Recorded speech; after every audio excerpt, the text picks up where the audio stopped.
En 1984, un domingo 22 de enero, debutaría en la televisión estadounidense el que se convertiría en un clásico de la pantalla chica, Lobo del Aire.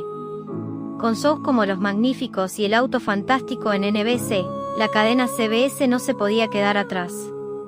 A través de un telefilm de 2 horas de duración bastante promocionado, Lobo del Aire debutaría por todo lo alto. Esta serie se caracterizó principalmente por el uso de un helicóptero como su atracción principal. No obstante, esta no fue la primera producción en usar helicópteros. El primer show que se caracterizó y se centró en estas aeronaves fue Birly-Verse. Serie que se desarrolló entre 1957 y 1960 y en donde se usaron helicópteros modelo Bell 47. Hubo algunos otros shows de televisión con helicópteros en los años siguientes a Birly-Verse.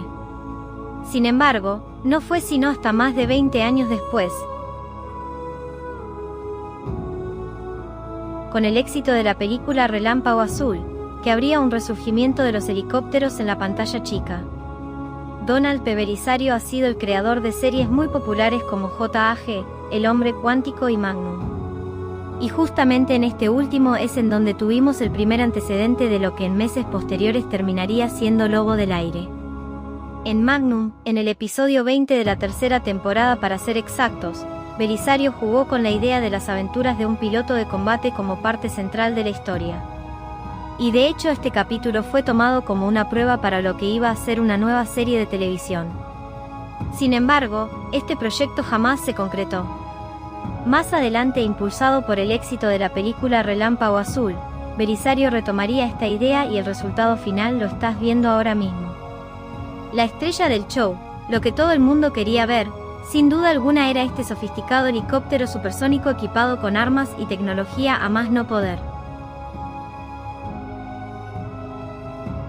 Este helicóptero era una versión modificada de un Bell 222A, fabricado por la compañía Bell Helicopter y cuyo uso en la vida real era el transporte de pasajeros.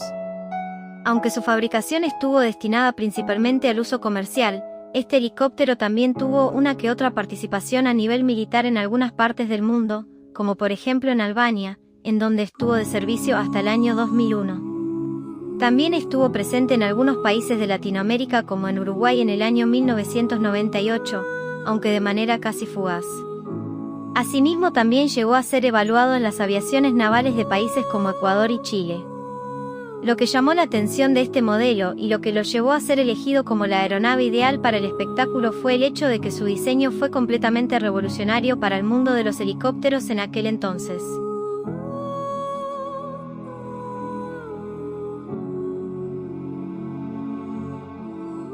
La distribución de cada uno de los componentes en esta aeronave solo expresaban sofisticación, y precisamente esto fue lo que motivó a Bellisario a escoger a este helicóptero como la aeronave ideal de su, en aquel entonces, nuevo proyecto televisivo. El Bell 222 utilizado en el show fue uno de los últimos helicópteros de la serie 222A fabricados por la compañía Bell antes del lanzamiento de su modelo 222B.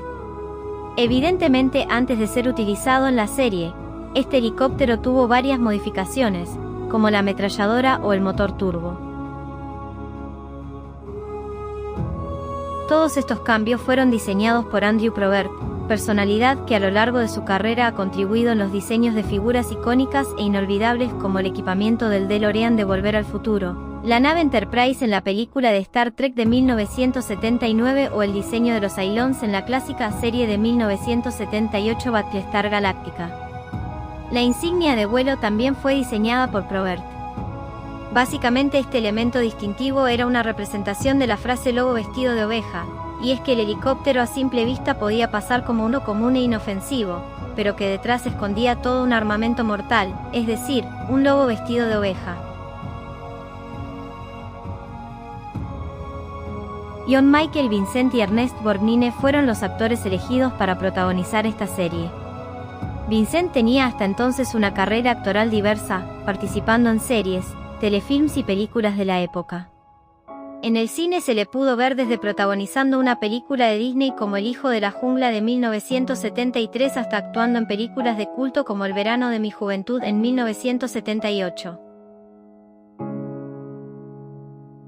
Por su parte, Borgnine, al momento de asumir su papel como Dominique Santini, ya tenía entre sus saberes un premio Oscar a Mejor Actor por su participación en la película Marty de 1955. Él ya era un prolífico actor y su papel en esta serie no hizo más que aumentar una experiencia más a su larga carrera. Hay una anécdota que vale la pena contar. Borgnine era alguien que sostenía que actuar era la cosa más fácil del mundo, y para su coprotagonista John Michael Vincent esto lo era en buena parte, y es que él poseía memoria fotográfica. Vincent podía ver el guión una sola vez y estaba listo para actuar. Esto era algo que Borgnine desconocía y que cuando lo supo quedó bastante sorprendido. Lo curioso en todo esto es que mientras él decía que actuar era algo muy sencillo, en una ocasión admitió que llegó a pasar horas preparándose para cada episodio de la serie.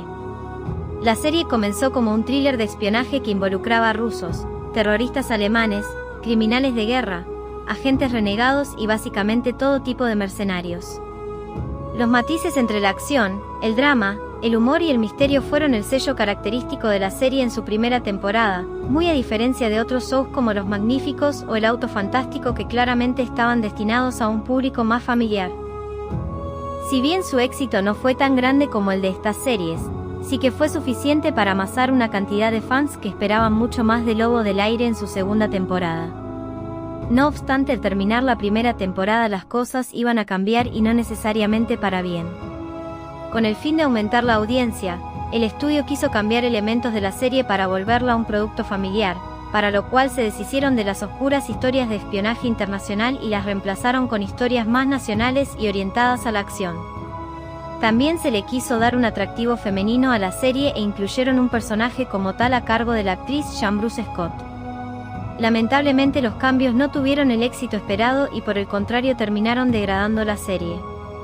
La audiencia disminuyó y básicamente, para que se hagan una idea del problemón que había, el creador Donald P. Bellisario decidió abandonar el estudio y la serie al término de la temporada. En la tercera temporada las cosas no mejorarían. Producir los capítulos ya era bastante costoso. Eran casi $1 millón por capítulo para un show que no hacía más que perder audiencia. A esto se sumó el problema que Jean Michael Vincent tenía con el alcohol y las drogas, que incluso llegaron a afectar las grabaciones de la misma serie. Todo esto finalmente llevó a que la CBS decidiera cancelar la serie tal y como la conocíamos, siendo su emisión final un 29 de marzo de 1986. Con el espectáculo cancelado, el helicóptero, que en tantos capítulos e historias había sido la estrella principal, terminó siendo remodificado para volverlo a su versión estándar y vendido a una compañía alemana, en donde fue usado básicamente como una ambulancia aérea. La aventura del Lobo del Aire había llegado a su fin, o al menos eso parecía. 1987 sería el año en el que los fans más acérrimos de esta serie recibirían una aparente buena noticia. Habría una nueva temporada de Lobo del Aire. La CBS le vendió los derechos de la serie a la cadena Estados Unidos Network, la cual se encargaría de producir una cuarta temporada. Pero sabiendo los problemas por los cuales la serie había sido cancelada, ¿qué sentido tenía una temporada más? Bueno, la respuesta es muy simple. La sindicación. Hace décadas y hasta hoy, la sindicación era una forma en la que los canales locales podían tener shows que ellos mismos no podían producir. Básicamente era una forma de reemisión. Canales locales compraban los derechos de series ya exitosas en sus cadenas originales y los añadían a su programación habitual. Sin embargo, la cancelación del Lobo del Aire había dejado un problema bastante grande. Sus 56 capítulos existentes eran insuficientes para acceder a la comercialización. En este panorama, Estados Unidos se hizo con los derechos de la serie y produjo 24 capítulos más, sumando 80 capítulos con los cuales el acceder a la sindicación ya era viable. Si hablamos de dinero, Estados Unidos no se hizo muchos problemas. Redujo el presupuesto a una fracción de lo que era, aproximadamente $150.000 por capítulo.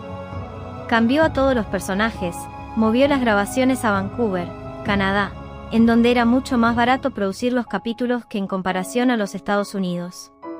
Y claro, el espectáculo ya no fue el mismo. ¿Cómo serlo si ya ni siquiera contaban con el helicóptero que usaban en la serie original? Tenían uno, pero era una maqueta y no podía volar.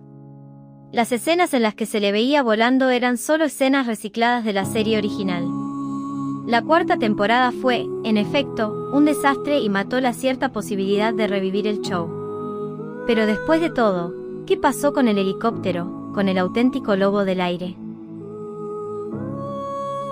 Bueno, un día sábado en Alemania, un 6 de junio de 1992, a las 13:30, y luego de haber cumplido exitosamente una de sus misiones, Lobo del Aire protagonizó su última historia, una tragedia.